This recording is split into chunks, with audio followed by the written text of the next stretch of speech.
एक वक्त आया जब मैं अपने गांव से दिल्ली आ गई। यहाँ नवरात्रि में डांडिया नाइट और गरबा डांस की बड़ी एक्साइटमेंट होती है। मैंने भी डांडिया नाइट में जाने का प्लान किया और एक्सपेक्टेड ये था कि ट्रेडिशनल डांडिया और गरबा की बीट्स होंगी, लेकिन जब डांडिया नाइट में पहुंची तो वहां देखा कि यहाँ तो डांडिया बीट से ज्यादा बॉलीवुड के गाने बजते हैं। मैंने सोचा यही होता होगा। मैं मेरठ में आने वाले एक छोटे से गांव भोला की झाल से आती हूँ। वहाँ नवरात्रि में अपने हाथों से माँ दुर्गा की आकृति बनाई जाती है, जिसको सांझी मैया के नाम से भी जाना जाता है। जब मैं बहुत छोटी थी तो हमारे यहाँ की बड़ी बूढ़ी महिलाएं, हमारी दादियाँ, नवरात्रि के 10 दिन रात में माता के भजन और माता के इतिहास से जुड़ी स्टोरीज बताया करती थी। माता के रूपों का वर्णन हुआ करता था। धीरे धीरे जैसे समय बीतने लगा उनकी संख्या कम होने लगी, और फिर जैसे मैं उतनी बड़ी हुई कि चीजों को अच्छे से समझ सकूं, तो ये सब एक्साइटमेंट और रिचुअल्स खत्म से होने लगे। जो रिचुअल्स घर के बाहर वाले थे अब वो घर तक ही सीमित हो गए। एक वक्त आया जब मैं अपने गांव से दिल्ली आ गई, तो मैंने देखा कि यहाँ नवरात्रि में डांडिया नाइट और गरबा डांस की बड़ी एक्साइटमेंट होती है। बॉलीवुड में जैसे दिखाया गया कि लड़कियां बड़ी सुंदर सुंदर ड्रेस पहनकर डांडिया और गरबा खेलती हैं, तो मैंने भी डांडिया नाइट में जाने का प्लान किया और मैं जाने लगी। एक्सपेक्टेड ये था कि ट्रेडिशनल डांडिया और गरबा की बीट्स होंगी, जिस पर रिदम बनाकर डांस किया जाएगा। एक दो स्टेप भी सीखे ताकि अच्छे से फेस्टिवल को एंजॉय कर सकूं। लेकिन जब डांडिया नाइट में पहुंची तो वहां देखा कि यहाँ तो डांडिया बीट्स से ज्यादा बॉलीवुड के गाने बजते हैं, जिसमें देसी, हरियाणवी और भोजपुरी सॉन्ग्स भी शामिल थे। मैंने सोचा यही होता होगा, और तब से अब तक इन 4 सालों में मैं यही देखती आ रही हूँ। लेकिन मैंने असली में जब ये जाना कि गरबा और डांडिया का इतिहास क्या है, तो मेरे इन दोनों को देखने का नजरिया ही बदल गया। कैसे, आइए बताती हूँ। डांडिया और गरबा का मतलब सिर्फ बैकलेस लहंगा चोली पहनकर किसी बॉलीवुड सॉन्ग पर डांस करके सोशल मीडिया पर पिक्चर्स पोस्ट करने तक ही सीमित नहीं है, बल्कि ये दोनों डांस फॉर्म्स तो इतने डीप मीनिंग रखते हैं जो माता दुर्गा को डिवोट किए जाते हैं। गरबा शब्द एक्चुअली संस्कृत के शब्द गर्भ से आया है। गर्भ का मतलब होता है विमेन्स वोम। अब होता क्या है, एक कलश होता है जिसमें कई सारे छिद्र यानी कि छेद होते हैं। उसके अंदर एक दिया रखा जाता है और उसके चारों ओर घूमकर जो नृत्य, जो डांस किया जाता है, उसे गरबा कहा जाता है।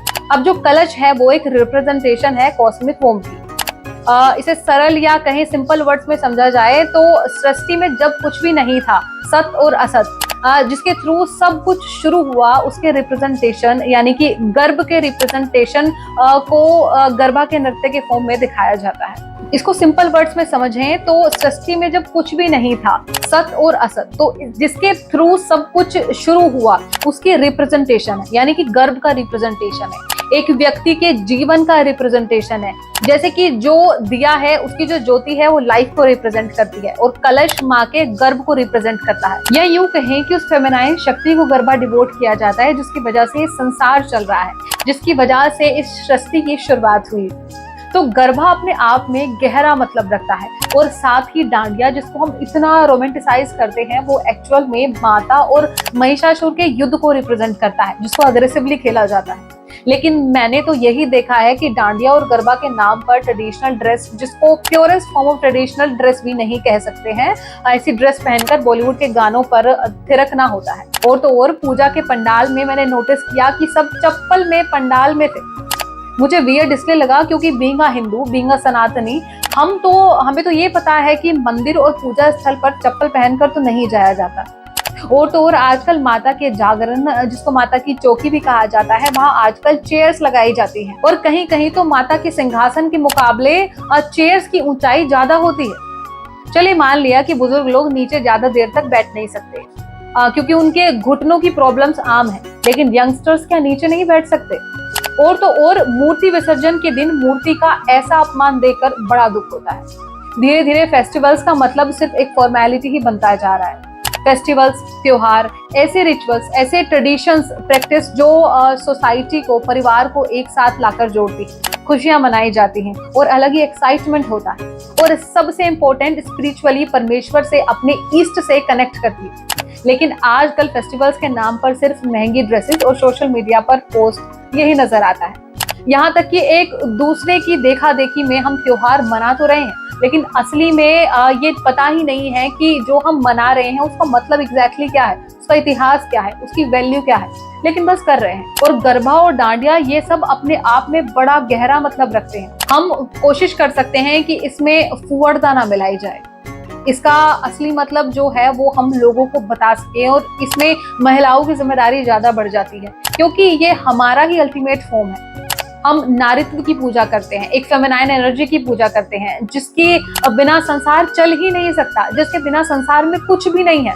अगर एज अ वुमेन हम ही सम्मान नहीं करेंगे तो हम कैसे एक्सपेक्ट कर सकते हैं कि एक पुरुष इसका सम्मान करे। तो जो भी महिलाएं इस वीडियो को देख रही हैं, प्लीज कोशिश करें कि इस वीडियो को ज्यादा से ज्यादा महिलाओं में शेयर करें, क्योंकि मोस्टली जिन चीजों के बारे में हमें पता नहीं होता है उससे हम दिल से कनेक्ट नहीं कर पाते। और ये तो ऑब्वियस है कि जब हमें हमारे रिचुअल्स के पीछे के इतिहास पता होगा, उसके पीछे की वैल्यू पता होगी, तो अपने आप मन आस्था से भर जाएगा। इसलिए मैंने तो कसम खा ली है कि नेक्स्ट नवरात्रि मेरा ये मिशन रहेगा कि मैं अपने इतिहास को ज्यादा से ज्यादा लोगों तक शेयर कर सकूं। क्योंकि अगर हम नहीं बताएंगे तो आने वाली जनरेशन के लिए नवरात्रि का मतलब सिर्फ डांडिया नाइट पर अश्लील गानों पर डांस और सोशल मीडिया पर पोस्ट तक ही सीमित हो जाएगा। और अगर आप भी मेरे इस मिशन में मेरे साथ हैं तो इस वीडियो को शेयर करना मत भूलिएगा। चलिए अभी के लिए चलती हूँ, फिर से मिलूंगी अगली नवरात्रि पर अपने इस मिशन के साथ। तब तक के लिए जय माता दी।